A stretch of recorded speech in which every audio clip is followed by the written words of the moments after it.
Son günlər Bakının mərkəzi küçələrində obyektlərin qarşısına vurulan videoda gördüyünüz bu işarə böyük müzakirələrə səbəb olubdur. Sosial şəbəkələrdə hamı bu işarənin mənasını axtarır. Bəs bu nədir? Niyə addımbaşı binaların divarlarına vurulur?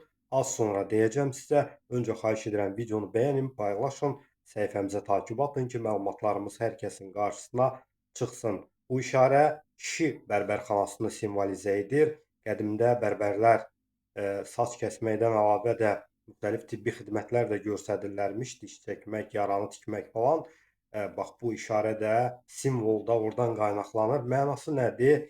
Qırmızı qanı ifadə edir, ağ sarğı bezini, mavi isə damarları, yəni insan damarını simvolizə edir. Fırlanır müxtəlif obyektlərin qarşısında dediyim kimi görmüsünüz. Yəni narahatçılığa əsas yoxdur. Bərbərxananı ifadə edir bu simvol. Bəyənin, paylaşın.